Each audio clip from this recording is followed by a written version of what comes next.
We are back. Special edition, New York City Baseball, past, present, and future. I'm Ralph Tyko with the Comfortably Zoned Radio Network. The New York Yankees have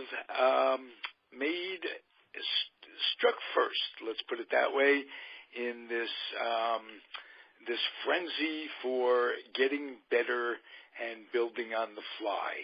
And the two co-hosts of the show, Marty Rose and Robert Deininger, are here today. And they're mavens. They're going to analyze this deal from start to finish. Robert, start off, and Marty, take it from there. Well, the Yankees bullpen just got a lot deeper, that's for sure. It's probably the deepest in Major League Baseball right now. David Robertson, Tommy Canale. I mean, these two guys, Canale, 62 strikeouts in 37 innings. He came in yesterday for the Yankees in an inning and struck out 2 right away. And it definitely gives them a little flexibility with Chapman and Betances. If they had pitched back-to-back games, you can use Robertson as a closer to give Chapman a break for a day. I mean, there's a lot of flexibility now in the bullpen for Girardi. A lot of weapons. And this Frazier. is about the deepest I've seen them.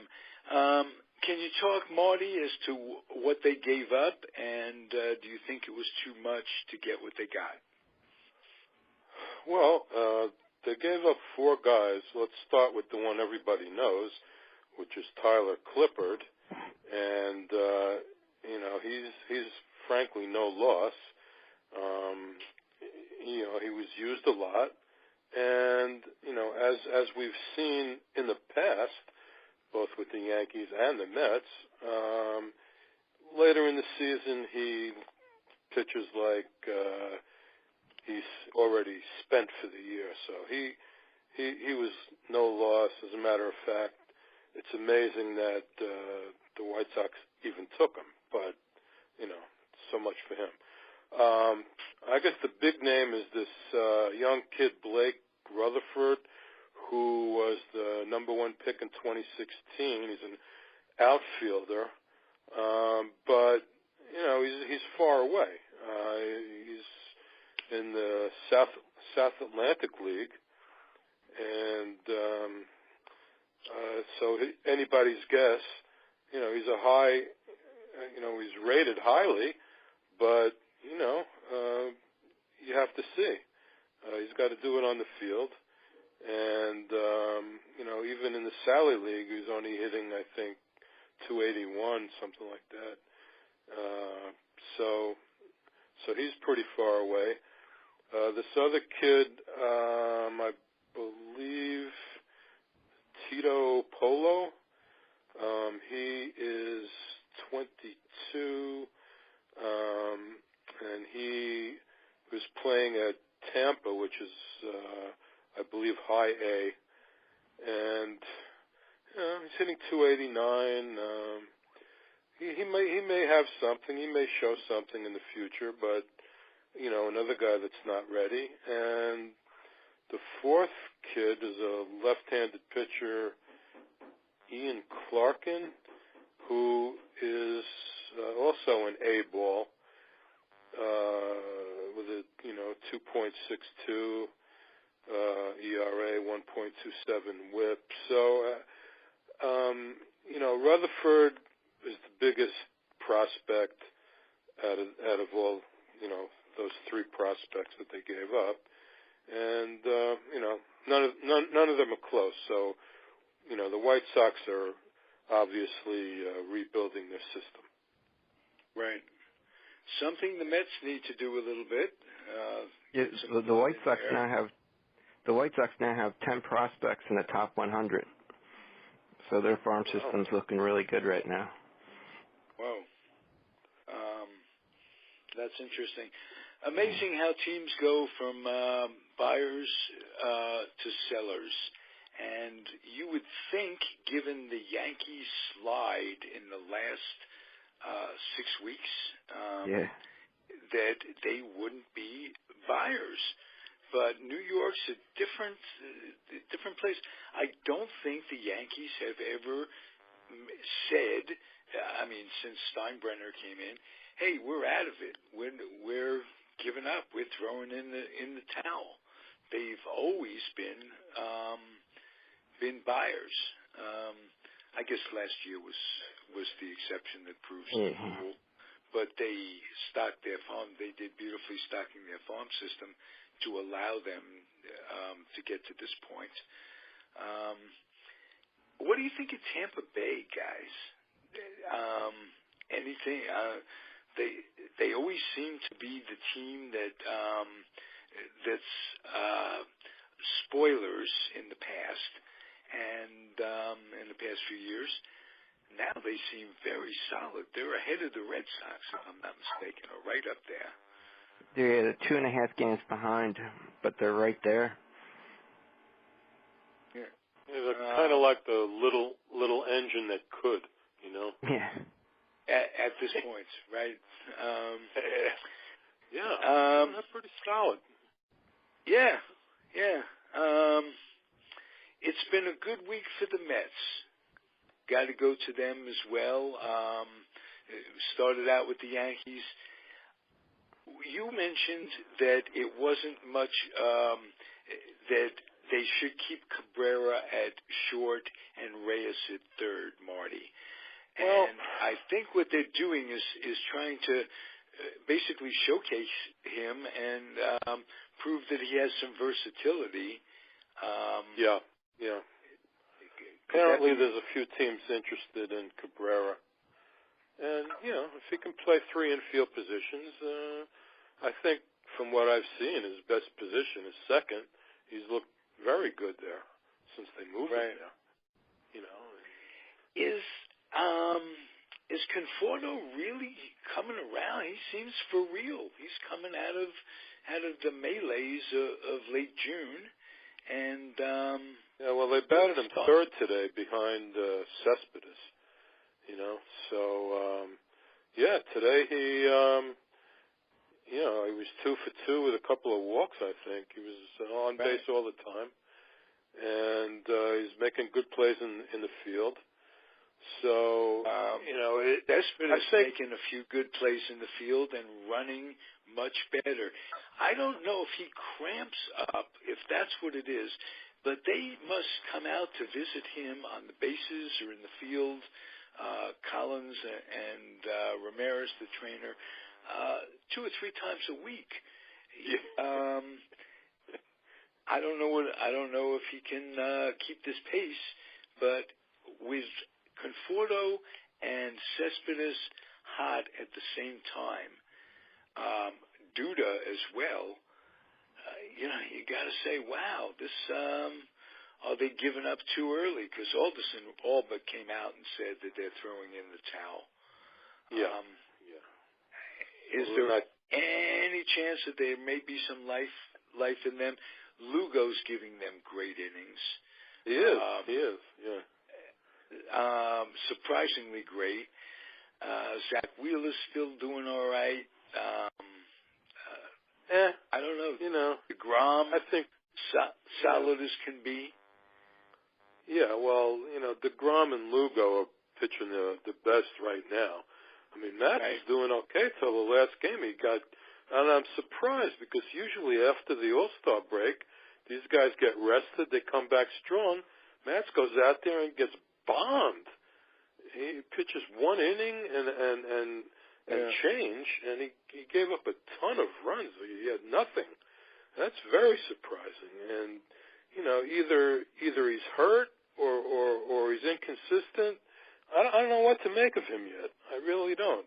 He needs to give you. I think he needs to fill out a little bit. He's really. He reminds me a lot of Lincecum. Right. Maybe puts bulk on. That'll help. Maybe it's just inconsistency. I don't know. I don't have any hope. I'm not. They win a couple of games here and there. The Cardinals aren't any good. I mean, geez, even in the field, everybody seems surprised. All the gas bags on TV. Everybody's surprised how poorly the Cardinals are playing in the field, and it's not like the old Cardinals. Blah blah blah. So I give a little credit to the Mets for coming back after losing the first two games, but right. And they do have Oakland this weekend at home, so they should be able to win that series. But they're not catching Washington, and I really don't think they have any chance for either wild card either. So I think we're just kidding ourselves, if we think that. Okay. Well, that's my opinion. Then would you advocate bringing up Rosario? That being said. Yeah, why not? Let's see what the kid's got. I mean, he's going to be here in September. I don't know why. Why is Reyes still out there? I mean, obviously, until I bring the kid up. Well, actually, Reyes over the past month or so has been shown some life and has been quite a spark. I mean, he has. But he's not going to be the next start. Yeah. No, he won't. But he's not. There's going to be an entire new infield. So they need to get a third baseman, and I don't know what they're going to do with second either, to tell you the truth. Right. How badly is? I understood that Walker. I read that Walker may be one of the reasons for putting Cabrera at third is that Walker may be on his way back. Yeah. That's I mean, he could showcase a little bit and show that he's healthy and maybe bring something. He could help somebody. Yeah. But, he's a free agent at the end of the year also. As is we seem to supply the National League with former second basemen who are now all-stars. Murphy, Turner.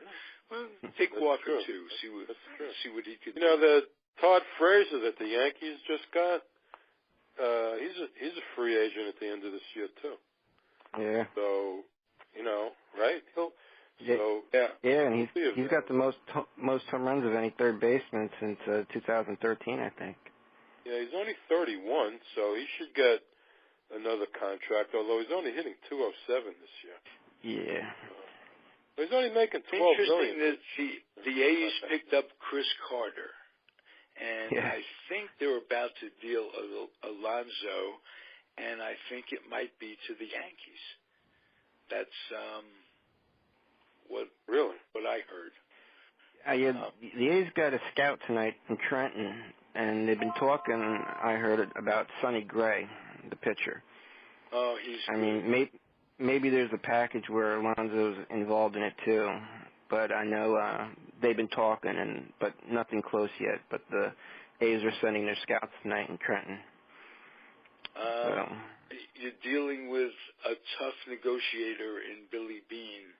Yeah. Someone who always seems to know what he's doing because he builds and rebuilds this team on no money whatsoever. They're living off the subsidy of the luxury tax. I don't know if they call it the luxury tax. That they never win. Teams play.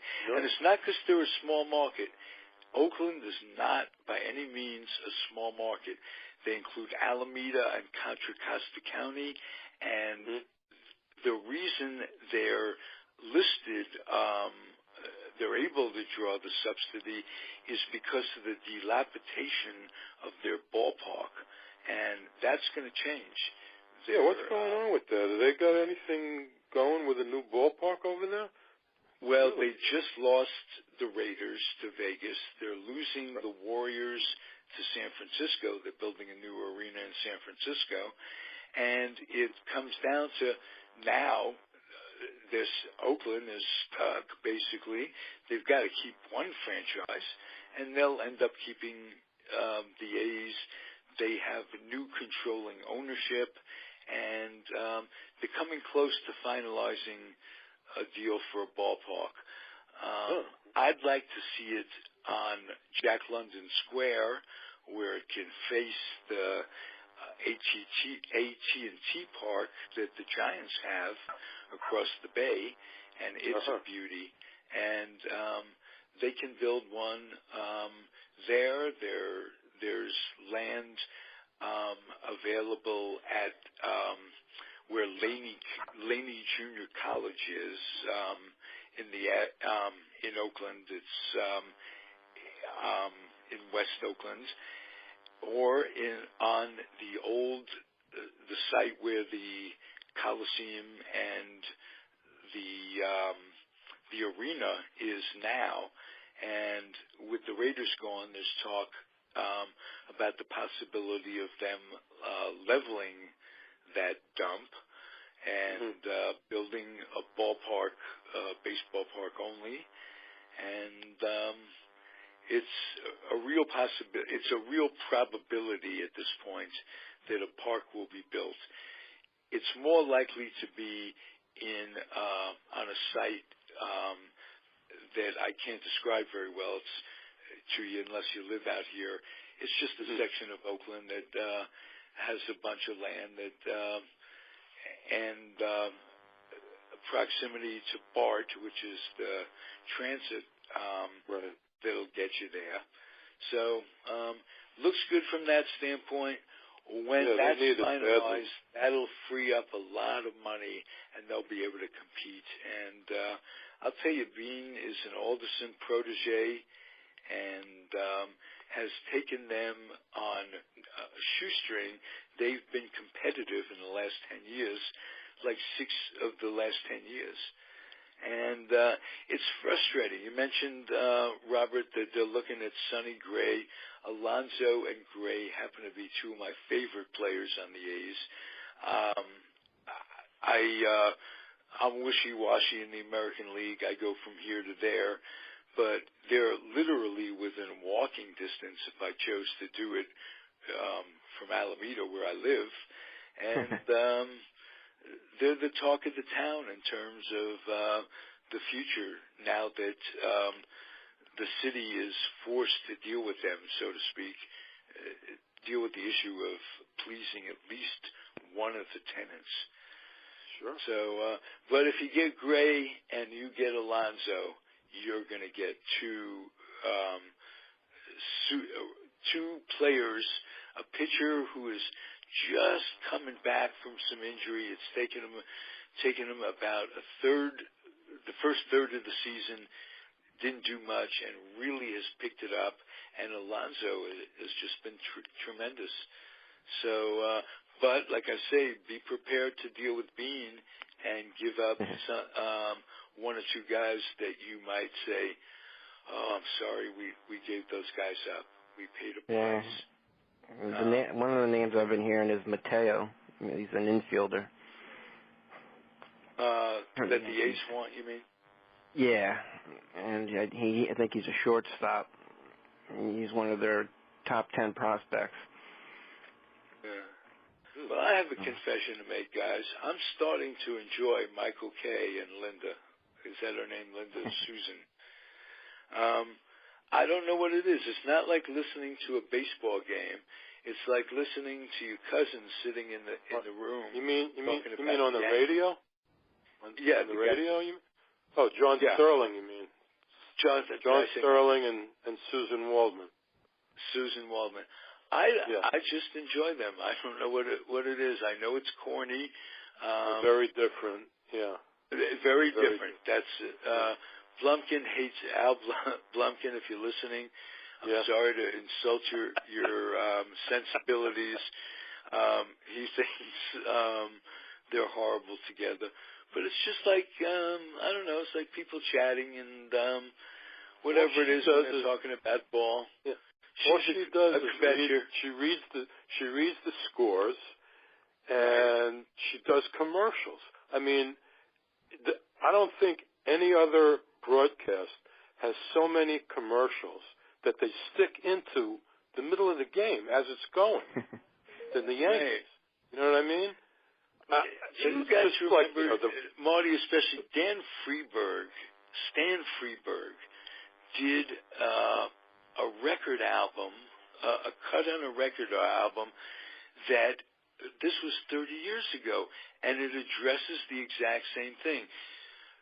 First inning, first pitch is brought to you by AMCO Station. Exactly. It's almost like that. The 15th batter of the game, Geico reminds you of this.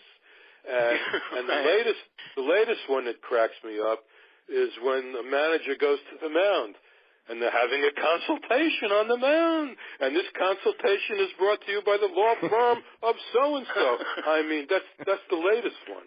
I mean, it cracks me up. That's a good one. That's a good one. It's come to that. As we talked about with Chibo, it's an entertainment thing. I understand it. It's hard to fathom, but it is what it is. And I'm not going to cut my nose off to spite my face. Just because there's nothing else. I mean, it's a long summer, for crying out loud. But yet, as I say, they're comfortable when you listen to the game. And then you want to hear what they say. Didi hit a home run, and his call on Didi yesterday was he's got one for every play. All but ridiculous. It just sounds. Clint Frazier's call was good. Clint downtown Frazier, something like that. Yeah. Downtown goes Frazier. Yeah. Yes, downtown goes Frazier. Now, speaking of that, Hicks coming back. There's a strong possibility that they may put him out. They may farm him out. Cashman has said he'd be the odd man out. But Hicks, he's about 3 weeks away. And I think Cashman said he's likely to return somewhere around September 1st. And you'll have and the rosters expand, so nobody has to go away. So really not. So hopefully, I mean, Frazier, I mean, he's been productive. The kid's hitting. He's looked really good. Yeah, I mean, the other day when they kids are looking good. Yeah. I mean, he turned 2 singles into doubles a couple days ago. I mean, he hustles, and he does have a really quick bat. Hey, before I forget, some kudos, whatever it is, to Addison Reed of the Mets. Has settled down, given him a damn good month after a very rocky start. Forced into being a closer, Familia first the suspension, then the injury. He's taken some adjustments and is doing a job setting himself up to build the package where you could put him with Duda. I was surprised that the Yankees didn't choose to deal with the Mets, but they never had before, so it didn't surprise anybody else. But it looked for a while and they still might go after Duda, from what I understand. I don't know why they would do that. I mean, I think they plan on they're playing Frazier at third, and they're going to probably platoon Headley and kid Cooper at first because Headley's a much better left-handed hitter, and Cooper, this kid that they got from Milwaukee, is a right-handed hitter. So unless Frazier just continues to hit 207 and plays himself back to the bench, that could be good. Yeah, but he's kind of coming home, so he's going to be excited. He's a New Jersey guy. So Headley's batting 280 versus right-handed pitching, and about 200 versus lefties. So well, they had to do something from that standpoint. Carter's gone. Am I correct? Did I hear that correctly? That he did go to the A's? Yeah. Well, yeah, the Yankees. I think they haven't officially signed him. Yankees let him go. Yeah. So. Okay. Nice update, guys. This is terrific. I appreciate that. Yeah. I'll put the post up there later on this evening, and we're relevant. Let's put it that way. All right. Well, I think the Yankees still have to get a starting pitcher. They need a starter to contend. Yeah. And Robert said I the bullpen's think unbelievable. that will come in Sonny Gray. I think you'll be happy with him. Yeah, and Chapman, right now with Chapman, Betances, Chad Green, Canale, and Robertson, they have 5 of the top 25 pitchers with strikeouts per 9 innings. So, I mean, their bullpen is solid. They just need to add another starter to that rotation. Right. Nice. Very nice. Yeah. Hey, if the Mets can't do it, I'm very happy to see the Yankees in contention. Is this guy Gray pitching against the Mets this weekend, or do you know? I think he just pitched last night and pitched well. Did he? Last night, yes. That was, Wednesday, Thursday, Friday? No, I guess he misses the Mets then. Too bad. He misses the Mets. Yeah. They're coming out here, is that it? No, it's Citi Field. Oh, okay. Yeah. All right. Starting tomorrow. Yeah. Good deal, gentlemen. We will talk to you guys on Monday, and okay. Everybody out there, keep on keeping on. Thank you, Robert. Thank you, Marty. You're welcome. Have a good night. All right. Short but sweet night, guys. and very informative. Thank you very much. Okay. Bye now. Bye, guys.